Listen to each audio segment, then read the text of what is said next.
having a bit of an issue connecting to audio.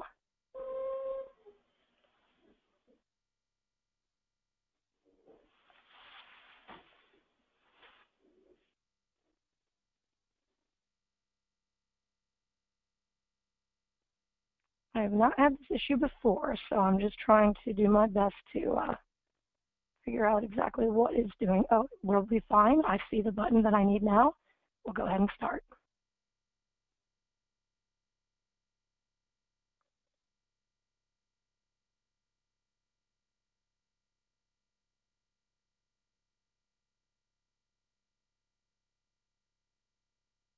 Hello and welcome. I really appreciate everyone joining us today for our webinar.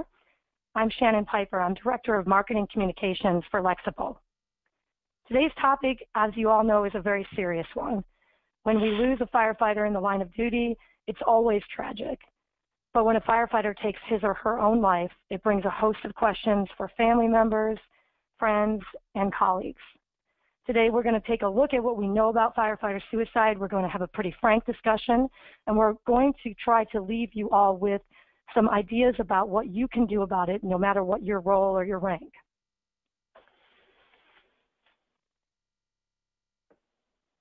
Please, if you or someone you know is contemplating suicide, or if you need any help at all, please do not wait. Get help. This number, this website can help you, and they will connect you with resources and people who can reach out to you and make a difference. So do not hesitate, please. Some of you joining us today, you may be unfamiliar with Lexipol. We provide state-specific policy content and related daily training for firefighters and fire departments to help you reduce liability and enhance firefighter safety. As a Lexipol subscriber, you would receive updates to your policies when laws change or when court cases change policy, and also the 5-minute daily training so that your firefighters know and understand their policy and can relate it to real-world situations. All of this is delivered via a web platform and a mobile app, so you can access policies anytime, anywhere, and it's very easy to use. If you'd like more information about Lexipol, please visit lexipol.com or email webinars@lexipol.com. Before we get started, I just want to review a few housekeeping notes. Everyone who's attending this webinar has joined as a muted attendee. That's because we've got a big group today, and we want to make sure that we keep the lines as clear as possible. But that doesn't mean we don't want to hear from you. We definitely do, and we will be taking questions at the end of the hour. Sarah Graham is here behind the scenes working to take all of your questions. So please type a question into that question field at any time during the presentation. Excuse me, I encourage you not to wait until the end of the presentation because we often get a flood of questions right then, and it's a little difficult to keep up with those. So if you have a question at any time, just go ahead, type it in, and we will be reviewing as many of those as we can toward the end. And note that your questions will be visible to staff only. If for whatever reason you prefer that we not ask your question, just indicate that to Sarah when you type it in, and we will not read it aloud. The session's also being recorded, and we will email you within 24 hours after the presentation. That email will have a link where you can view the recording, and you can go ahead and share that with colleagues as well. As a matter of course, I just want to remind you this is not a legal consultation or legal advice that we're providing here. This is an educational webinar, and it's really for general informational purposes only. And now I'm really pleased to introduce our presenters. Billy Goldfeder is a Deputy Chief with the Loveland Sims Fire Department in Ohio. He's also a consultant for Lexipol Fire. Most of you are probably very familiar with Billy. He's a regular contributor to all the National Fire Service publications. And with Lexipol co-founder Gordon Graham, he hosts the Firefighter Close Calls website and the Secret List e-newsletter. Billy represents the Safety, Health, and Survival section on the IAFC board, as well as serving on the board of directors of the National Fallen Firefighters Foundation and the September 11th Families Association. Captain Frank Lito is a 33-year veteran of the FDNY and the Deputy Director of its Counseling Service Unit, where he oversees a 90-person staff. Captain Lito has been serving as a crisis counselor for more than 20 years, and on 9/11, he responded to the World Trade Center as an officer in charge of a rescue team. Since then, he's developed innovative outreach, counseling, and education programs for firefighters and their families who have experienced potentially traumatic events. Captain Lito has worked closely with the International Association of Firefighters and the National Fallen Firefighters Foundation, to develop behavioral health protocols to aid departments nationwide after major incidents. And he's taken those programs internationally, sharing his experiences with fire departments in Northern Ireland, the Netherlands, Okinawa, and London. Sean Riley is the founder and president of Safe Call Now, a national, confidential, comprehensive 24-hour crisis referral service for public safety employees, emergency personnel, and family members. Sean is a former law enforcement officer, having spent 3 years with the San Diego County Deputy Sheriff's Office and 16 years with the Kirkland Police Department in Washington. However, his law enforcement career ended due to alcohol and drug addiction and emotional issues that led him to consider suicide. Following his personal battle, Sean attended college to learn more about substance abuse counseling and worked in a treatment center where he witnessed many public safety employees coming in and out of treatment. That inspired him to create Safe Call Now, providing a safe and confidential place for first responders to reach out for help. We are so honored to have all three of you here today to share with us. Billy, I'll turn it over to you to start. Thanks, Shannon, and thanks to Sean and to Frank for joining us. As this is obviously a very serious subject. It goes without saying, but I'm saying it anyway, just as a reminder. So I'll kind of start the discussion off from my own perspective. My first experience with suicide was when I was a volunteer firefighter in Long Island with the Manhattan Fire Department. We had a firefighter who went to work for the Border Patrol and ended up taking his life. And I just always wondered, why did he do that? What happened? And I'm going to give you my thoughts on that, and then Sean and Frank, as the experts, are going to chime in. But I'll never forget the fact that the firehouse I was in at the time was a very, very old firehouse built in the early 1900s. And it had an old piano upstairs. And day and night, if Scott wasn't working, you'd find him upstairs playing the piano by himself. And I just thought that was, looking back, I always wondered, was that his way of relaxing? Was he just playing the piano? I don't know. And I don't know what happened. I don't know. I mean, I know how he lost his life and all the assumptions, but that was my first encounter as a young fire officer dealing with a suicide. Recently, in my own department, we lost a firefighter as well and to suicide. So it's kind of come full circle over 40-something years, and there's been some in between along the way. So I guess the word opinion really kicks in here from my perspective, and that is that, we all will wonder, well, why did he do that? He should have called me, or she should have called me, or how selfish. She left her kids behind. And as I took time, I started, as you get older and wiser, I guess, you think things out a little bit. Now I've realized, I've come to the conclusion, it's just not that simple. For example, when I was a kid, I did horrible in public school. All I was interested in was the fire department. Since I'm a kid, since I can walk, that's all I was interested in. I'm as enthusiastic now as when I was a kid. And I remember trying to work my way through public school, and then I was thrown out of public school, so I was sent to private school, and didn't do much better in private school, except in private school you pay for your education, so therefore you have a better chance of getting a better chance of graduating. And that's probably what happened. Little did I know. But in school, my dad, who was a businessman, would say to me, what kind of stress can you have? Like, I'd be all stressed out over stuff. And he says, I'm a businessman, I have to work, I got to provide. That's stress. What kind of stress do what are you stressed out about? And that always stuck, and I really applied that first in my life to my own kids. As I raised my own kids, realizing that what their stress may be may not be stressful to me. But then as I moved up, became a lieutenant and an officer, and a chief, I realized that what you might like, I might not like. In other words, you may find something funny and I may not. You may like a certain kind of food and I may not. And I think our emotions are built that way. I think that, and this is again how I've self-dealt with this, I remember thinking to my dad, whoa man, right now the fact that I can't pass this algebra, because I just have no concept of algebra and I keep hearing fire trucks go by, is hugely stressful. And he's thinking it's not, but to me it was my stress. And I think that's how, that's kind of how I look at this stuff. Like I say, you may like pizza with mushrooms, and I can't stand it. You may like Chinese food, and I don't like Chinese food. You know, it makes spicy. I may not. So if you can apply that to how we are all different, try then to, and I'm really speaking more to the officers and the peers here, not necessarily those who are dealing with emotions, because Frank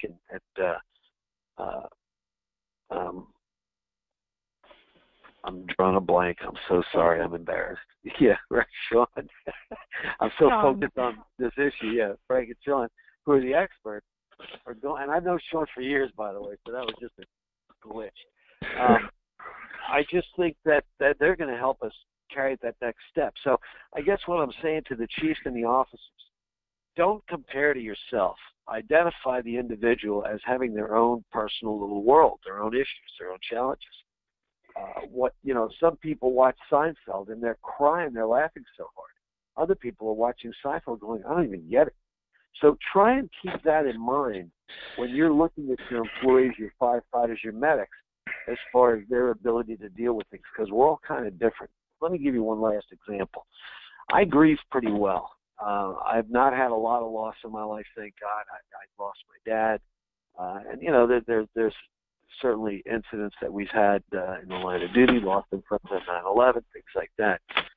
And went through the process. But very recently, I lost a very, very dear lifelong friend of mine who was a firefighter for decades. And I was in the darkest place I think I've ever been. He died at 50-something years old. He died of kidney failure.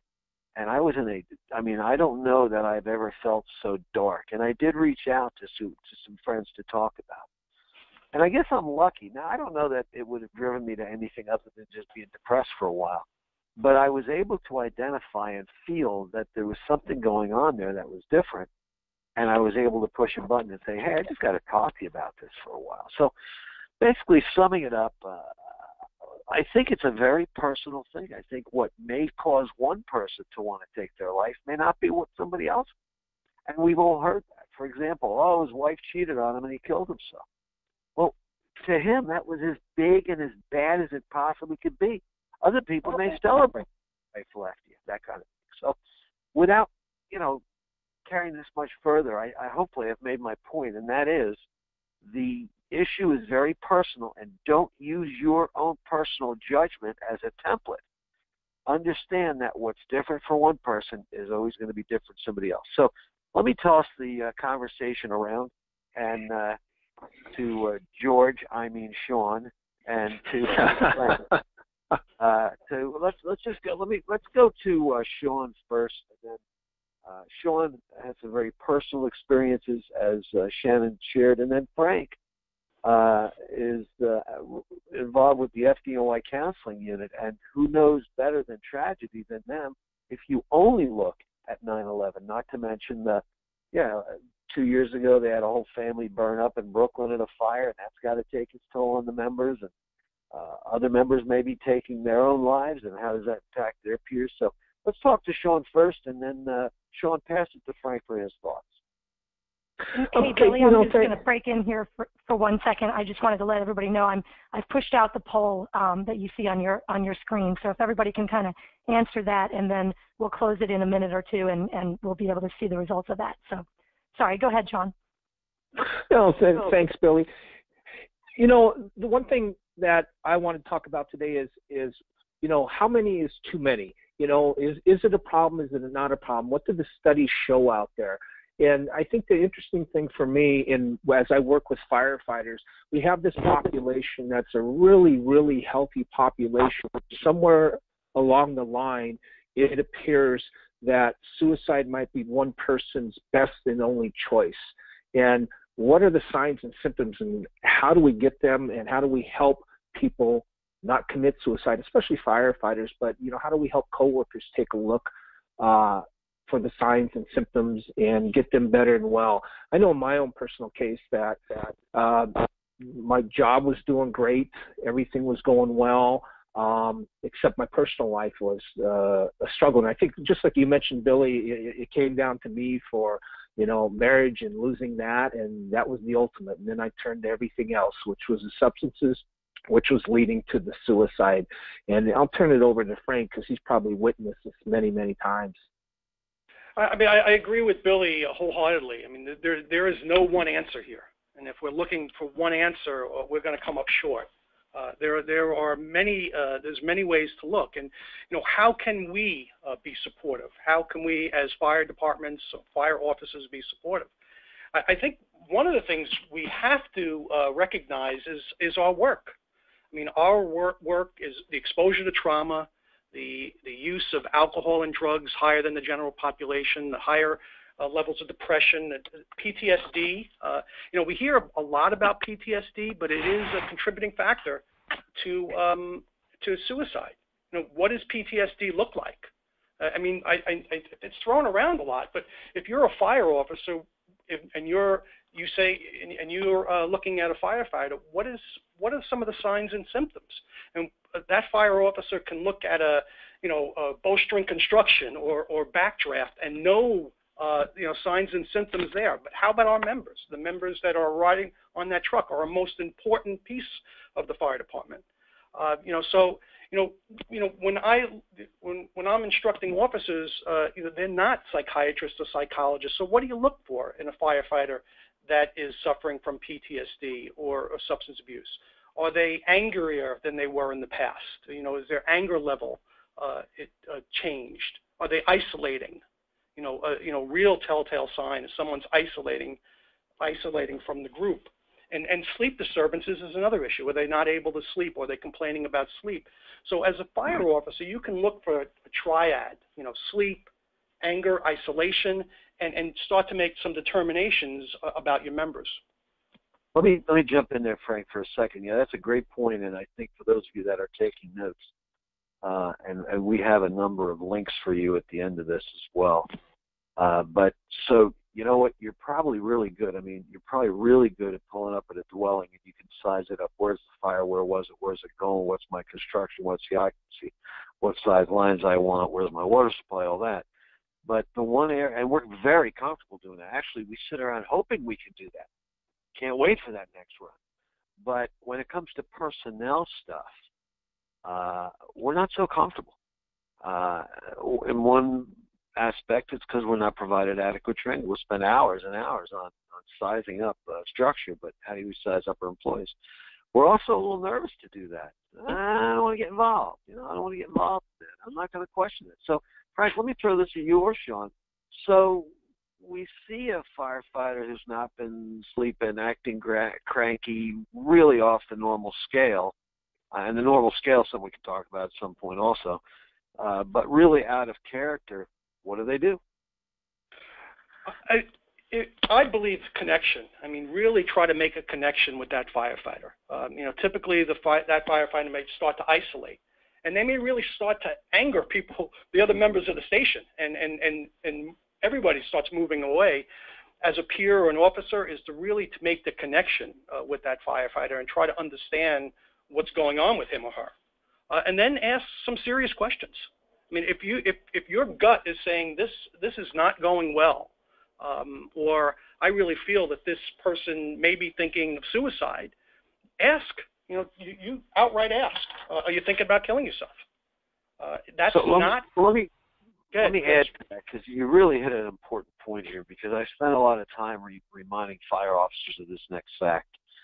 You're not a counselor. You're not a psychiatrist. You're not a psychologist.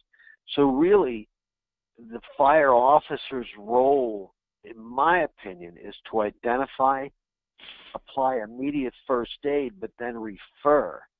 Because, I mean, I can tell you in my career, I got jammed up big time. I provided advice to an employee and how to deal with something in their personal life, and I was 100% pure in my intention. I want to help. I want to, all that kind of thing. And next thing you know, I'm being dragged into HR because I shouldn't have gotten involved. I shouldn't have given that advice, yada, yada, yada. That was a great lesson learned from me. So would you agree or not? I mean, so I agree. Okay, we size it up. We take immediate action. Hey, George. Hey, Julie, let me chat. You okay? Those kind of things. But as soon as we start identifying they're not okay, then should we not then push that next step, go to that second alarm, if you will, and that is to make sure they call their counseling unit or what? And I'd like to hear both from both Frank and Sean on that particular issue, because I'm telling you, you can get too involved in trying to help somebody. Correct. I can agree with you more. I think in instances when you're dealing with somebody, and Frank just said it, you start talking to them and ask the questions, and they're going to be hard questions. I know when I deal with suicidal firefighters or first responders, and this is a really, really hard question. It's hard to ask a peer if they're going to kill themselves. I mean, that's a really tough question. It's hard, but it's one that needs to be answered. I will take it a step further, and you have to decide, because this is even a harder question. I will usually ask them as I'm talking and talking and talking, is that why haven't you killed yourself yet? They're talking to me for a reason, and they're telling me. But usually when they answer that one question, they've all answered it for me, and it usually comes down to their children, their wife, and their family. And what that allows me to do is, hey, why would you leave here? What do you think about getting help? What do you think? If your son or daughter were going through the same thing, would you want them to get help? But I am going to move them, and usually it's always going to be a third party, like Billy, what you said you got jammed up in. We can tend to be, as first responders, accept people's answers. Hey, I'm okay, don't worry about it. I was just kidding that I was going to tell you I was going to go out in the woods and shoot myself. No, that he was serious. He told you that for a reason. And we tend to be protective, and what it does is we enable. So sometimes we got to watch for that. And I'll get Frank's opinion on that. Yeah, I agree with you, Sean. And to Billy's point, I mean, I think it's great to pull a second alarm, but I'm real fortunate here at FDNY where we have different levels of support. There are 33,000 departments in this country. Some of them are in rural areas that don't have that level of support. So if you're going to call for a second alarm, you better have that second alarm capability. You may be that first and last line of defense when you're going to have to get somebody to an emergency room. So I think before you sit down with someone, you may want to know the backup and not be looking through the yellow pages or after. That's a great response. That's great. So for those of you taking notes and making, sort of following along today, there's another bullet point for you to identify what is your department's plan when a member is identified or you identify a member having a problem. What's the first step? What's the policy? What's the first step? What's the second step? What's the third? After the company officer, does the chief get notified, or do you go direct to counseling? Do you do an informal notification? In other words, just like before a fire, we train and we develop policies, procedures, guidelines. We pre-plan, so when we do have that fire, we know what to do. And it sounds like this is really the same thing. Develop that policy, develop that procedure, whatever you want to call it, of in case of a member, you either identify a problem or a member comes to you. Here's what you do first. Because really, we want all the officers in your organization to deal with the same. We don't want an officer of ladder 35 blowing it off and the officer of rescue 3 overdoing it. We need to have consistency in a very inconsistent problem, okay? But we need consistency in how we attack that to assure that we're doing the best we can for the people involved. If that makes sense, guys, you think that's fair? It's policy, right? You got to have something. A written policy is terrific. Education, important. Probably even more important. Let's start educating our members about signs and symptoms. Let's educate them as soon as they walk into rookie school or probie school that, hey, these are some of the job hazards. PTSD, substance abuse, depression, these are job hazards. And the same way we train them on ventilation and hose placement, let's talk about this. Let's throw it on the table. Let's have discussions. We are terrific at taking care of each other, but sometimes we take care of each other to death, and we enable bad behaviors. And stigma, we're tough, rough men and women. Stigma can kill us. The stigma can kill us as well. Of stigma of reaching out for help, or keeping it within house, which is important thing in many departments. We don't want to take this to the next level. So a written policy, wonderful. education continuously important. So, you know, Frank, what we this do is Shannon. Sorry, just to break into it, but I was wondering if, you know, you talked a little bit about the contributing factors, but I wondered if we could go through a few of those just really quick. I think some of them are things that we all recognize, but it couldn't hurt to just go over those. Do you mind doing that? Yeah, let's look at our screen. There it is. That's good. Let's do that, Frank. You know, there's been a lot of talk about suicide, and it seems, Billy, it's like over the last 5 or 6 years, that's all we're talking about. You know, why is that? You know, is there something that's changed? You know, was there something that protected us in the past that's not protecting us now? And so, I mean, maybe it's a lack of connection that we had, that we used to have that we don't have anymore. Maybe we're not as connected as members. Maybe we don't know each other as well because of technology. Maybe because our stations are broken up and we have separate sleeping quarters. There seems to be a connection that has changed over time, and you know, we know that isolation and connection is a contributing factor. Well, we're more apt to share something on Facebook than we are to face-to-face sometimes. Yeah.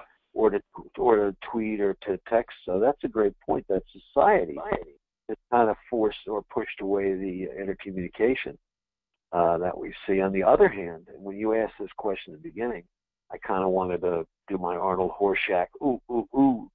And only a few of us even know what I'm talking about there. And that is when you asked about why does it seem like there is so much? And I wonder if there is, and maybe Sean, you can share some of this, but is there more suicide now, or do we just know more about it now because of social media and news? You know, we get information far more than we did 20 years ago. So I'll yield back to Frank to review the contributing factors. But maybe, Sean, you can then share, is there more? Is there really a lot more going on? And is it because society's changed? I mean, some people will tell you people are softer. We don't communicate as well. I don't know. So let's, I'll yield to Frank, and then, Sean, you can pick it up from there. You know, I'm just looking at the contributing factors on the board here, and you know, there's 5 listed, but there's so many others that are not here. You know, divorce is an issue in the fire service, and we know separation from a spouse affects.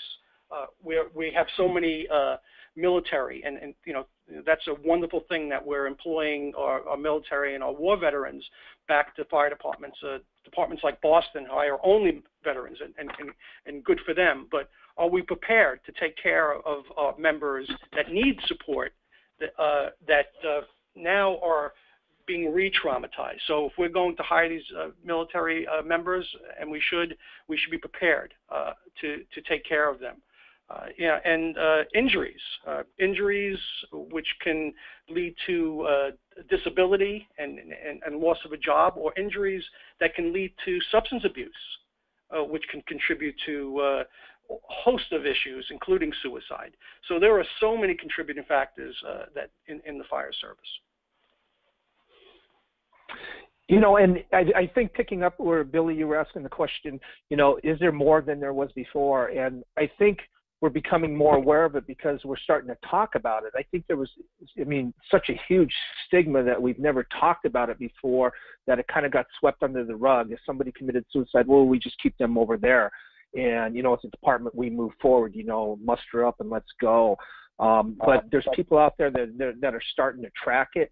I know when I was working in homicide, and this is the one thing, and it didn't matter whether it was police, fire, corrections. I know when I went to the coroner's office for a suicide to check the report, you know what, there was never no box that said firefighter. So do we really know what it is? We only know what we can find, and I imagine that it's more than that because some departments report it, some don't. And so I think it is becoming more aware. It is becoming more of a topic, hot button topic, but again, I'll always come back. One's number too many. I mean, one's too many.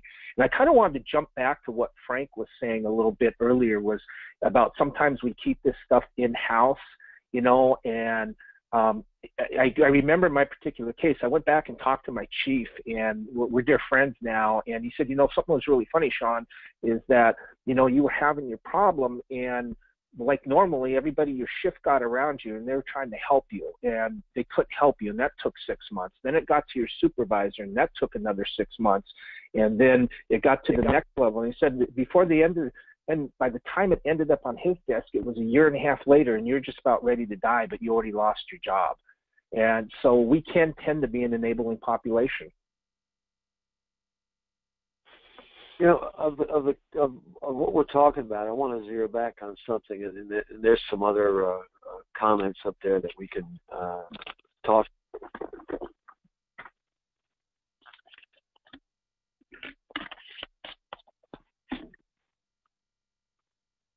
Did we lose you there, Billy? I'm sorry. Here I am. Sorry about that. I apologize for that. We'll go back to Frank in a minute as we look at what are the potentials, or rather, what are some of the comments, what's some of the feedback, what's some of the reasons. But, you know, this comment is to the chiefs. The most critical resource in your organization, your company officers, your first-line supervisors. And while I would say nationwide we're certainly doing better, we've got a long ways to go. So just as at the first arriving lieutenant or captain sizing up that fire, what training and what resources are you providing that captain or lieutenant to deal with that? Because that's where the rubber meets the road. And the most challenging job is that company officer, because 1 week you're breaking the rules, next week you're supervising those same people you broke the rules with, telling them not to do it. So again, so much comes back to what kind of time, resources, and money we're putting into first-line supervisors. And, you know, I don't know when you became a lieutenant, Frank, if there was training, but I know FDNY almost sets the example now nationwide for first-line supervisor, captain, for lieutenant captain, and for chiefs. You just don't take a test and get moved over. You go through a lot of training. And part of that training is behavioral health training. So that we made, and that was something that we instilled after 9/11. So if you become a lieutenant, you're going to spend a day getting trained by our counselors and our clinical staff on behavioral health issues, and right up the line, captain's development or chief development courses.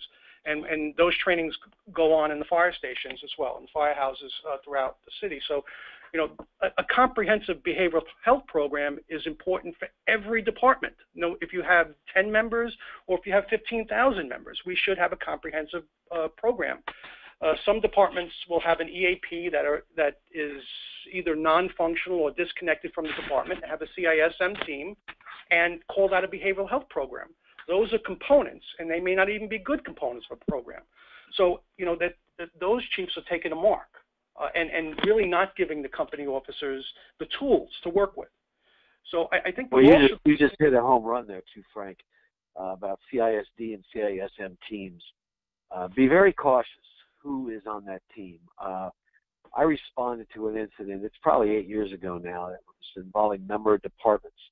And it was a horrible, horrible incident involving the death of several children, and believe that as it is. But the, quote, regional CISM team came in and absolutely made it worse. Absolutely made it worse. It was almost they were encouraging the depression and the sadness and how horrible it is. So just like you as a fire chief need to know what the capabilities of your mutual aid partners are, you also are responsible to understand the capabilities and the qualifications of those serving on CISM and CISD teams. Look, there's many, many good ones, but use caution. And Frank, I think you were kind of starting to talk about that, of who's going to do that? Who are you turning your people over to? I mean, there's peer development now and peer trainings. The IFF has a peer training program, but there are other places where you can get peer trained.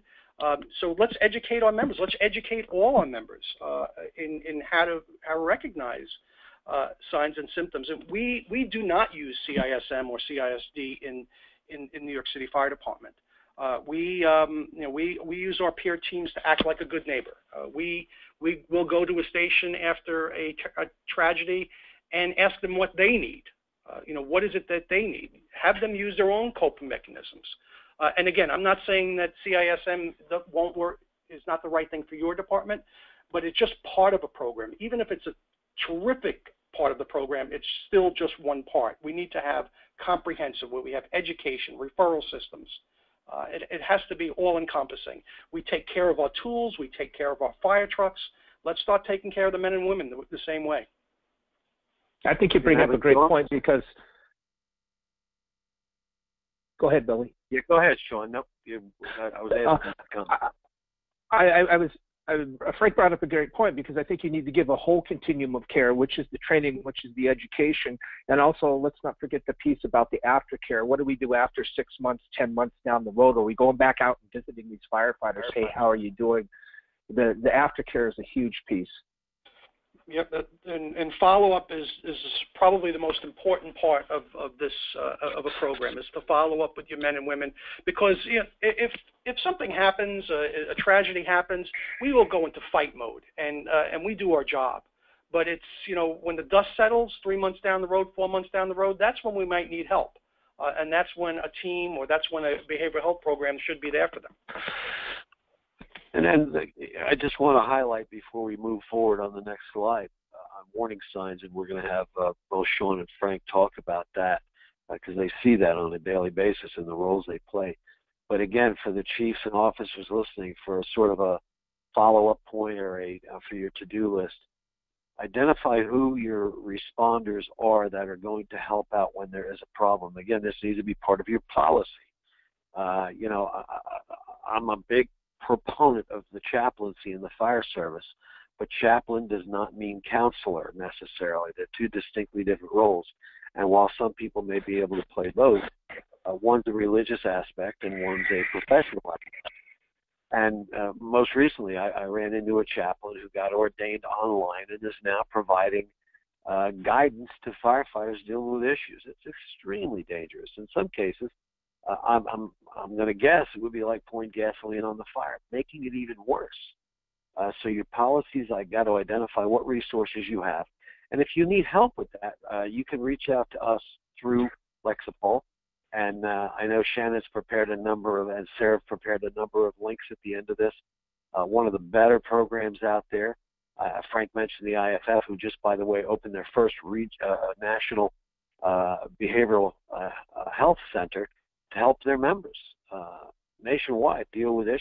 And what a home run it is for the union to do that. But also the National Fallen Firefighters Stress First Aid Program is a great program that outlines for you what you need, what you should be doing. And again, I can't overly emphasize, you're not going to have an unqualified person. Hopefully you're not going to have an unqualified person leading your fire. And you do not want an unqualified person to take care of your people at their worst and darkest moments. So, well, Sean, we got a slide up there. Maybe you can help us with the size up. Look, what warning signs are we looking for? I often hear sometimes that when we find a coworker, a firefighter commit suicide, you always hear, I never saw it coming. I never saw it coming. And, my best friend is a police officer, just shot and killed himself on October 8th. And I said the same thing. I never saw it coming. It may appear that there aren't any warning signs, but when I went and looked back, there were. There's always warning signs. Sometimes we just don't know what to look for. And these warning signs include what you see up here is your anxiety, your depression, insomnia, impulsive behavior, definitely substance abuse, an arrest and isolation. What I like to tell people is, how do we simplify this down? Because someone may give you a list of 40 of them, but usually what I see in firefighters that commit suicide, as you see right up here, and you're going to see all these fall into a category of 4, is usually it's going to have to do something with their family, whether it's a divorce. It's finances are a huge indicator that could lead to suicide. Medical, someone's going through cancer, or they do get arrested. So usually if they fall into one of those 4 categories, or I always like to say, if you see that one firefighter that's pulling every shift of overtime that they possibly can, doesn't mean that they're going to commit suicide, but maybe it's time to have that frank conversation. Hey, brother, what's going on? You're working on this. Well, I've got my family at home and, A, B, C, and D. I'm in financial trouble. That can start the dominoes falling. So if you can remember those, family, finances, medical, and sometimes upon arrest, those will be your indicators where you really, really need to start looking. And so when you made that comment, Sean, and that was very personal to you back in October when you did lose your friend, I think as the slide says, there may appear to be no warning signs. It really has to be us showing that, I don't know if you use the word courage or not, but again, we tend to want to avoid getting too deep in people's personal stuff for a variety of reasons. But that's when that officer, if they have the training, as Frank has said, they have the skill set, then to look for certain things that without that training, they wouldn't even know that would be a warning sign. So again, for the chiefs and officers on here, the union leaders, the volunteer association, all of you listening, what is being provided in your organization? Not necessarily you've got EAP, you've got this, but what training is being provided in the firehouse for those folks to watch for those warning signs and to learn about new warning signs that they would not have even thought about in the past. And then it says, of course, here that the warning signs can also double as contributing factors as well. So, Sean, any further comments on this? No, the thing I did, and I'll give you my personal case, and I think we run into this is, my friend knew how to get help. He knew those kind of things, and he would be the last person, like we always say, that I would have ever thought would commit suicide. But, there were signs, and what I did, and I do this for a living, but here's what the problem was. I was emotionally close to him. He was my friend. I wasn't that third party that was looking at it objectively. And sometimes, and I think Frank brought this up too, is, when you keep it in-house and you're trying to work it, having that third party come in from the outside, the behavioral health unit like Frank's, let them take care of that, because they're not going to miss those things, and they're not going to explain them away as just being friends. And another point we have to make is that, we certainly need programs to prevent suicides, but suicides will happen. Unfortunately, they will happen, and hopefully there'll be a lot less of them as we develop protocols. But if they do happen, what do we do for who's left? Because the impact is wide-ranging. So does the department have a protocol to take care of that family, to take care of that station, to talk to members? So we also have to not only have protocols to prevent and educate, but we have to have, if it does happen, how do we react?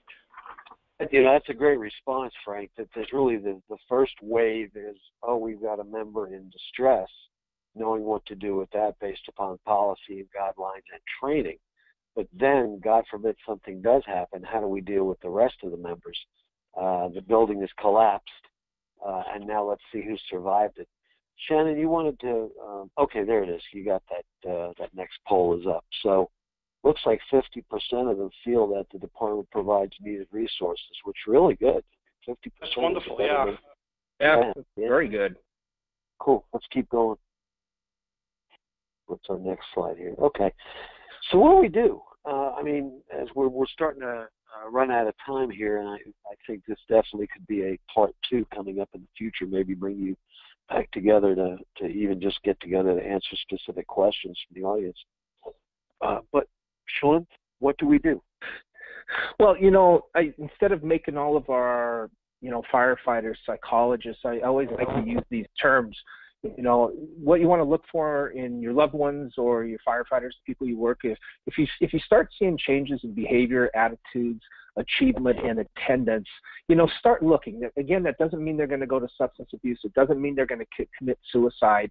Or it can be a combination of these, but it's time to start having those conversations about what's going on in your life. Just recently, I'll give you a quick example of one that kind of really shocked me a little bit, but I had a firefighter who was getting ready to quit his job, outstanding firefighter, wasn't in trouble. His behavior, he was extremely happy, but his action and his achievement to quit his job and his attitude, they didn't match. His voice, something was going on. I was actually more scared of that conversation than someone coming out and asking me or telling me I'm thinking about committing suicide. when those things got twisted on me a little bit, I was like, oh my gosh, you know, we really have to start working with this firefighter. So, and it's just something simple, you know, behavior, attitude, achievement, and attendance. Start looking. Those are some definite warning signs. Hold that slide there for a second, gang. I want to, in this particular thing here, so the most basic fire department with the most basic resources, you're a lieutenant, you're a chief, you see a problem, at minimum, if you have no training, if you have nothing, at least notify somebody else. Notify your superior, two heads better than one. Notify your chaplain. Again, obviously, as I mentioned before, many rural or smaller fire departments have chaplains, and they are a wonderful resource. And to clarify what I said before, I'm not anti-chaplain by any means. I can assure you I've started some chaplain units. But my point is that make sure the people who are helping are qualified. Chaplains are a wonderful resource for the fire department, and that may be in a rural area your best resource. Just make sure that your department is providing that chaplain with the necessary training, or whoever, maybe it's a lieutenant or captain, in order to help deal with those problems. And again, today, unfortunately, there have been case studies and examples of people, whether they've been chaplain roles or officer roles, wanting to help, but they're woefully unqualified. So my point is to the fire chief, make sure you know who is helping your people. That's all we're saying. Who's qualified? Just like I had a mutual aid fire a couple of years ago, and here comes this engine from a department we would normally not respond with, and the chief came up to me and said, I got all my firefighters with me, but nobody is SCBA qualified. Well, that means they're not qualified. They can't go in that fire. So as the fire chief, you're responsible to make sure your firefighters are trained. You take care of your people, but make sure those who are going to provide counseling, from chaplain to captain to lieutenant to a friend to the president of your organization to the head of your local, just make sure that they're qualified. And if they're not, provide them with that training. And you can get that training through Safe Call Now and other resources, National Fallen Firefighters, IFF, etc. So let me pass this back on. Just another simple, Billy, really quickly is, particularly for rural departments, is to make a connection with the emergency room in your community. Or if you don't feel comfortable in your community, in the community next door, where you can go meet the emergency room director and say, listen, if a firefighter is having a difficult time, can we bring him for an assessment or through the back door, he or she through the back door, so we can have an assessment that way, so we don't, cause a hoopla in the emergency room. So just those things beforehand can make all the difference. You can tell a firefighter, listen, I'm not comfortable making this assessment. I can't make this assessment, but I do know the emergency room director in the hospital in the town next door, and we're going to go there, and you're going to get a proper assessment, and we're not going to wait in the emergency room. So simple things like that are no cost and can make all the difference. And make it part of your policy. So yes. if Ladder 35's captain does things one way and Rescue 5's captain does it differently, they, in this case, have one policy to follow. So all the members, whether it's a captain helping you, if it's your chaplain helping you, if it's your counselor helping you, are all following the same procedure, the same policy. So we're delivering that same agreed upon product. Absolutely. One of our biggest problems in the fire service is A shift does things different than B shift and C shift. And, I'll travel and say, we got 3 different fire departments here. Well, that's ridiculous. You need to fix that. And we also, especially when it comes to the sensitivity of dealing with something like this, now's the time to develop that policy, to know who you're going to call, where you're going to go. Yeah, reach out to the emergency room. They always have access then to mental health professionals that can help. And again, this is a great role for your chaplain. Reach out to your chaplain today and say, hey, where are we? Where do you think we're at? How can you help us better? Reach out to your counseling folks. Get everybody together for a team approach. Because the last thing you want to do is, it's like you burn a building down and go, oh, man, we had drilled a dropping 5-inch supply line in years. The last thing you want to do is, God forbid, something terrible goes down with one of your members, is to say we let that member down. Right, and Billy and Sean and Frank, all of you are talking about the different things that we can do. And I know Sean touched on a few of the things specific to the firefighter role. Frank, I wondered if you could just talk just a little bit about, when we get to the company officer role, how does that change? Obviously, we want to do everything that you'd be doing at the firefighter level, but are there additional responsibilities or things to be doing? I'd love to get to that, but on the last slide, Shannon, I just don't want to forget our retirees. So it was mentioned on that last slide about reach out to our retirees. They have given so much to us and our communities. We can't forget about them because they are at highest risk. They no longer have the healing factor of that kitchen table. So let's not forget about our retirees. Reach out to them. Give them the support that they deserve. Excellent point. Frank, perhaps also, yeah, how about also maybe they're actually a resource to provide that service. Maybe a retiree. Yeah, and if you came to FDNY, that's most of our peer support personnel are retirees. They are trusted members of our department, and they not only are out there in the field helping us, but they're helping themselves. Sean, comments on that?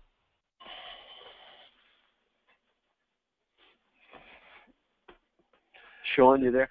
We lose you. So the next slide here, what can we do as company officers? And the National Fallen Firefighters have a great program you can look up on their website about after-action review. And after-action review is what we've known as firefighters. We called it critiques here many years ago, hot wash.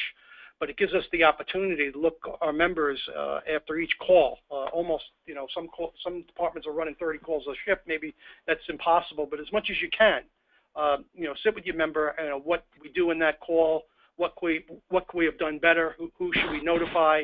But it gives you, more importantly, it gives you the opportunity to look at your members. And if you do have a difficult call, that's not something unusual that you're sitting there and looking and talking, and that's very, very helpful. Sean, were you able to get back online? Yes, I was. Two things I wanted to talk about real quick was Frank was right on the money. I mean, at Safe Call Now, our peer advocates, most of them are retirees that want to get back because they have a wealth of knowledge. And the earlier part you guys were talking about policy was, if there's one area where you want to send a consistent message, it's in this mental health area. That's the one area where we don't want, like you said, A shift, B, or the different shifts doing something different. We don't want to send a confusing message. So policies are really, really important. Sounds good. Yes, fire chiefs, I kind of hammered that pretty hard today already, but what resources are you providing for the chief? What is that program you've got? And now's the time. I mean, at the end of this, we're going to have a number of links for you. National Fallen Firefighters have a great model. International Association of Firefighters have a great model.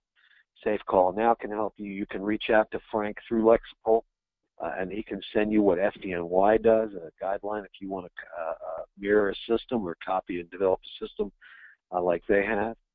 We have to make sure as fire chiefs and company officers that no firefighter is shunned and retaliated against for reporting health problems. We're pretty brutal. We preach the brother and sisterhood, but boy, there are times when I pull out my old term BMA, which is brotherhood my ass. We got to remember that, again, what may be nothing to you may be absolutely something to somebody else. We've got to provide that training to the company officers, and we do have some links available for you with this. And you're a chief. You're not their friend, and you're not a psychologist. And I'll apply this as a company officer. Act as a company officer, but once you've dealt with it, then you've got to pass that on. If it's your chaplain who's your qualified counselor for the department, if it's a counseling program, whoever that next step is. And again, now is the time to develop that policy so you know what to do, not after, you have a fire reported, you don't then develop your policy on how to deal with it. We deal with that beforehand. Same thing with dealing with the emotional status of our personnel. So here's one more poll for the audience. What happened there? Okay, yeah. What is the biggest barrier in developing mental health awareness for approach your department? So select one and just put that into us, and we'll show you the results in a minute. If it's lack of funding, I think Frank's suggestion is phenomenal. Your local emergency room may be able to provide those services.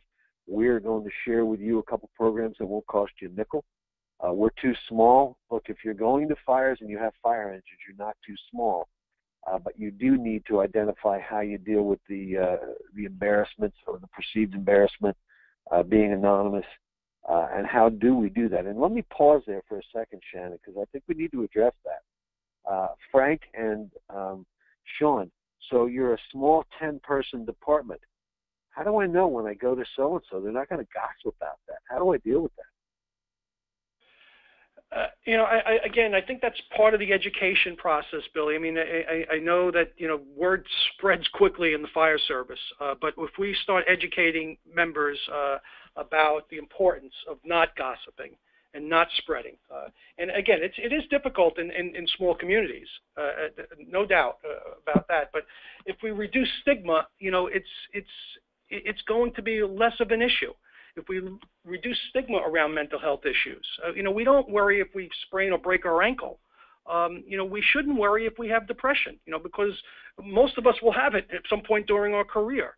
So it's about reducing stigma around these issues. And most of that stigma is internal. It's not from your brothers and sisters.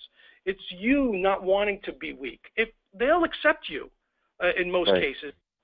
So I think it's really, educating ourselves to say, what, this is what I'm struggling with. It's okay. Let's get Sean, help. your thoughts in dealing with I agree with it. My last department was smaller than the big agency I came from, and you know what? I was afraid of the stigma, and people pretty much knew I needed help, and they wanted to help me. So I don't think it's as big as issues we think it is, but it is to the affected person. But you know what? There's people out there that want to help them within the department, and training and education is huge. That's what's going to get rid of it, get rid of the stigma, and help people come forward. I think as far as the anti-gossip part, look, you got to understand that there's legal aspects to this. That if somebody comes to you, you can't share it. It's not yours to share. You've been entrusted. But the other one is, and I've used this in so many cases, what would you want done if it was your child? If your child was on your fire department, how do you want your child treated? If it's your son, your daughter who's on a fire department, how do you want their first-line supervisor treating them? And I think that's a good template. Lack of awareness is our next item here. So we see lack of funding. We're too small. We've addressed that lack of awareness. Nationally, there's numerous groups who are dealing with the awareness of the issue, how to identify it, and now what to do about it. And a culture that discourages admitting need for help. And I think Frank just said that it's getting better. And in most cases, I don't know if you're seeing the same thing here, but it's where it says 53% saying the culture that discourages admitting needing help. So even if we have the program in the world, if we're discouraging people to get help, 53% on this poll said that they would be be discouraged from getting help. So absolutely, that we have. But you made a point though too. You made a point that they feel discouraged, but it may not be reality. In other words, absolutely. Yeah. So I think that was a great point. Where are we at, Jen? Here's our resource. Well, yeah, we're down to some resources here that everybody should be aware of, and I see a lot of questions about whether these slides are available. They are available we'll give you a website at the very end where you can get to those. And these are all live links in the PowerPoint, so you can just click on them. They're also going to be on the site. We are really at the end of the hour. We have so many questions, and I really appreciate everybody writing in with their questions, some of which are extremely heartfelt, and I just want you to know that people are listening. There are resources. Please do reach out, even if you're not sure of the direction that you want to take any action. If you just can call Save Call Now, or really any of these resources to at least start the conversation going and know what your options are. If it's okay with the three of you, I'll toss just a few questions your way. We'll wrap it up, and then I will make sure that you get the other questions. We will capture those and send them along. That sound good? Sounds good. Yeah. All right. Great. So the first one was that I wanted to get to was so you kind of have admitted that you have a problem, or a friend has a problem, there's some help set up, but the counseling sessions are several days away. Are there any, what should be done in the meantime? What do you do for that person, or if that person is you, what do you do in the meantime while you're waiting for that help?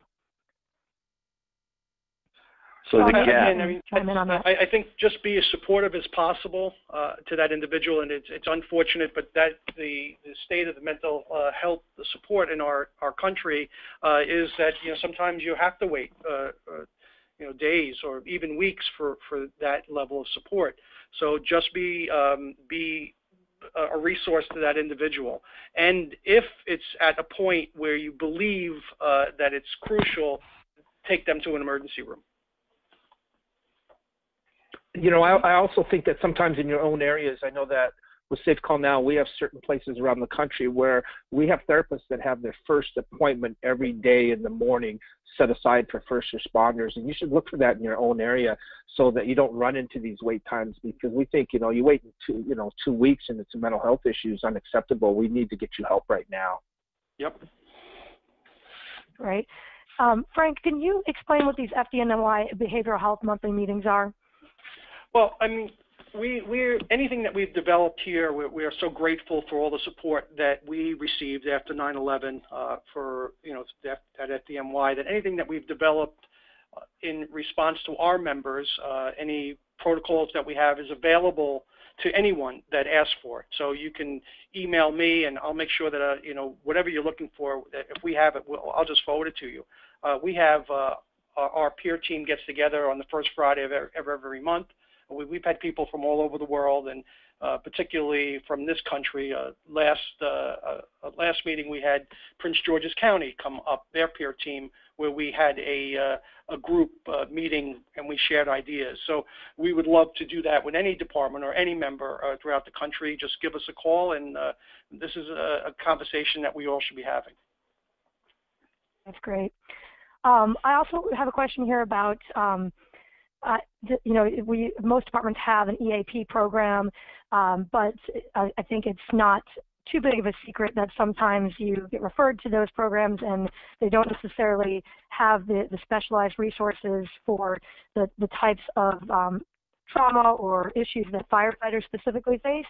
Do you have any tips, and maybe Frank, I'll start with you, about how to educate your EAP professionals? The people that work at the EAPs, they get bashed a lot. These are good people that are doing, doing God's work. So I think it's on us as well to make a connection with those EAPs. So we, have ride-alongs, invite them to the station. Let's make a connection with them. And if they're not any good, let's maybe if we can switch to another. But let's take on the onus of making that connection. I agree with Frank on that one. They could be a really good resource for you if you build a great relationship with them, and you might be able to help change some of those resources and educate them. Excellent. What about a few people are writing in terms of, do we have any feel for the difference between, suicide in the volunteer fire service versus the career fire service? I know that there are not really good stats, but do any of you have kind of a feel for is there a difference there? Are there different issues that volunteers versus careers are dealing with? Let me comment, and then I'll yield to. Go ahead. Okay, Sean, go ahead. I actually haven't seen any information that dictates one way or the other. The only thing that, I really do know, or that we work off of, is, that mental health and suicide just doesn't discern whether you're a volunteer or whether you're professional. It's going to go after you as an equal opportunity employer. So yeah, let me throw this out there. I think the difference is logistics. Frank, Sean, and I work on an engine company. We come back to quarters, and Frank notices that I'm not myself because we're still in quarters together. Frank, Sean, and I are volunteer firefighters. We come back to a run, and we then go our separate ways. We're missing the opportunity to have that follow-up observation that may not be available just by nature of volunteers leaving. Now, if it's a volunteer fire department that pulls duty shifts, there's really no difference in the pay of the volunteer. But if it's a volunteer fire department where you respond to the firehouse, make your call, and leave, you almost have an opportunity to hide or not be identified as having a problem because you're jumping from one venue to the next. You go back to work and you suffer there. You go home, you suffer there. Then you go to the firehouse, you suffer there. So I think that's the one factor is the logistics, is the locations in a volunteer fire department, where in a career or a volunteer department that does crews and quarters, after the run, I can see that Frank is pretty down about that job run we just had. But in a volunteer fire department, we leave after. So the solution, and this is a very amateur solution from me, is when you have that bad run, we stick around and we do a post-incident analysis. We look for the signs that we've talked about today. We identify those who are having problems and we reach out to them.